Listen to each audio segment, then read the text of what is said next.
देखिए, सोमवार को सभी सेक्रेटरीज के साथ बैठक होती है, डिपार्टमेंट का रिव्यू होता है और डिपार्टमेंट के रिव्यू के बाद ये फैसला किया जाता है कि कौन से डिपार्टमेंट में किस चीज़ की क्या ज़रूरत है। जहाँ तक आपदा की बात है, मैं हिमाचल के लोगों का धन्यवाद करना चाहता हूँ और सबसे ज़्यादा प्यारे बच्चों का भी धन्यवाद करना चाहता हूँ जो अपने जन्मदिन में आकर इस आपदा राहत कोष में पैसे दे रहे हैं।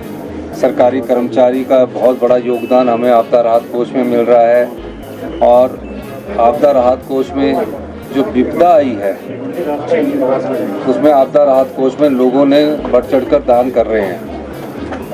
मैं सभी जो प्रभावित परिवार है आपदा से उनको ये आश्वासन देना चाहता हूँ कि हम आने वाले समय में जो भी होगा वो आपदा के प्रभावित परिवारों को सही आकलन करके उनको जो भी उचित समय पर मुआवजा देने की बात होगी उसका भी हम स्टडी करेंगे। मुझे तो आप ही से पता लग रहा है।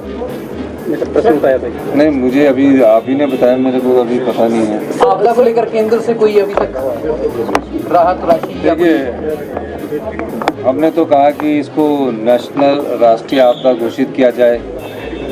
हमने कहा कि राहत राशि जो हमने केंद्र सरकार के नियमों के तहत दी है उस राहत राशि को जल्दी हमें दिया जाए।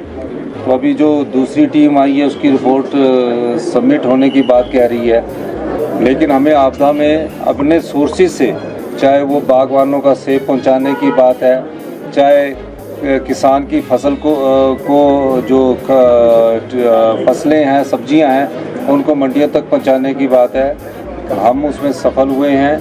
और हमारा प्रयास है कि पहले जो हमारे किसान हैं, बागवान हैं, उनका फल और सब्जी मार्केट में पहुंच जाए और उसके बाद जो राहत राशि है उसके लिए हम केंद्र सरकार से एक बार फिर अनुरोध करेंगे। देखिए, ये तो हमारे हाई कमांड ही तय करता है और जो हाई कमांड तय करता है उसके आधार पर हम आगे। कोई विश्वविद्यालय जो खुलता है उसके कोई नियम कानून होते हैं। आपने ठीक है कि चुनावों से 6 महीने पहले जयराम ठाकुर जी ने सरदार पटेल मंडी यूनिवर्सिटी खोली और खोली कहाँ? कॉलेज में, और उसके साथ कॉलेज को एफिलिएट कर दिया। जिस तरह स्कूल खोले ना उसमें टीचर नहीं है, बच्चे नहीं है, उसी तरह इन्होंने यूनिवर्सिटी भी खोल दी। अब यूनिवर्सिटी में जितने बच्चों के पेपर होने हैं उसका इंफ्रास्ट्रक्चर नहीं है, क्वालिटी एजुकेशन की तरफ बैठने की व्यवस्था नहीं है। आप मुझे यूनिवर्सिटी का कोई ढांचा तो बता दीजिए कहाँ उनकी बिल्डिंग बनी है। मंडी यूनिवर्सिटी से मंडी के कॉलेज को उन्हीं में एफिलिएट किया गया है और जो कॉलेज हमने वहाँ से निकाले हैं कि उनके एग्जामिनेशन सेंटर कैसे होने चाहिए उस दृष्टिकोण से किया है। कोई यूनिवर्सिटी बंद नहीं कर रहे हम पहले उसका इंफ्रास्ट्रक्चर में सुधार करेंगे और इंफ्रास्ट्रक्चर में सुधार करने के बाद हम जो पाएंगे कि क्या इस यूनिवर्सिटी में क्या क्या कोर्सेज शुरू किए जाते हैं वो डिसाइड करेंगे। कॉलेज ही है वो, यूनिवर्सिटी नहीं है। अभी उसको नाम दे दिया क्योंकि चुनाव लड़ना चाहते थे और चुनाव में फ़ायदा उठाना चाहते थे। हम जो भी काम कर रहे हैं हम ये देख के काम नहीं कर रहे कि हमने चुनावों में चुनाव लड़ना है। हमने आपका अगर राहत पहुंचाई है तो ये देख कर राहत पहुंचाइए कि आम आदमी के घर तक हमारी सरकार पहुंचे, हर गरीब के दरवाजे तक हमारे मंत्रिमंडल के सदस्य जा रहे हैं, रोज़ रिव्यू मीटिंग ले रहे हैं। ये सरकार की कर्तव्य निष्ठा को दर्शाता है। और जहाँ तक मंडी यूनिवर्सिटी की बात है, मंडी यूनिवर्सिटी को कोई बंद करने का राजनीतिक लाभ उठाना चाहते हैं। लोकसभा चुनाव आ रहे हैं तो तरह तरह के शगुफे छोड़ेंगे और अपना ध्यान वो पत्रकारिता के माध्यम से अपनी ओर आकर्षित करवाना चाहते हैं। यही उनका मुख्य ध्येय है। सर, प्रधानमंत्री घर मानते हैं, इस आपदा की स्थिति में आप उनसे क्या उम्मीद करते हैं? क्या व्यक्तिगत रूप से दोबारा उनसे बात करेंगे?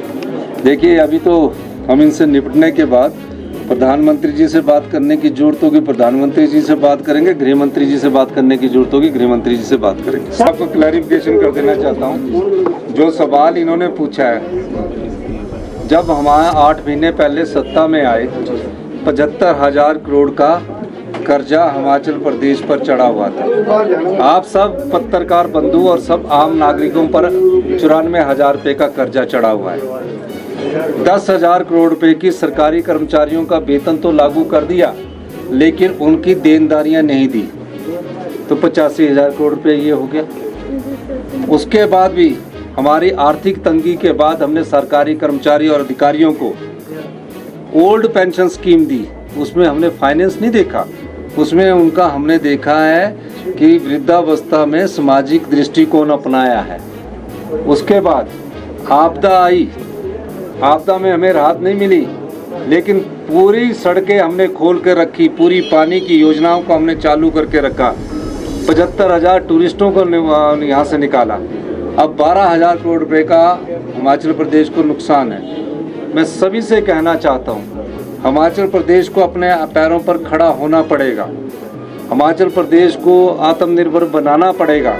उसके लिए हम व्यवस्था परिवर्तन कर रहे हैं, कुछ विभागों में व्यवस्था परिवर्तन हो चुका है और कुछ में हम और तेजी ला रहे हैं। पहली बार है कि PWD IPH में टेंडर 60 दिन के बजाय 20 दिन के अंदर लग रहे थे। पहली बार है कि PWD में 3 दिन के अंदर हमने टेंडर लगा के सारी सड़कें खुलवाई। एक भी बागवान आज ये नहीं बोल सकता कि कहीं हमारी सड़कें ना खुली हो। हमने काम किया है। अभी हम अपने हिमाचल प्रदेश को 4 साल में आत्मनिर्भर बनाएंगे, 10 साल में हम प्रदेश का सबसे समृद्धशाली और अमीर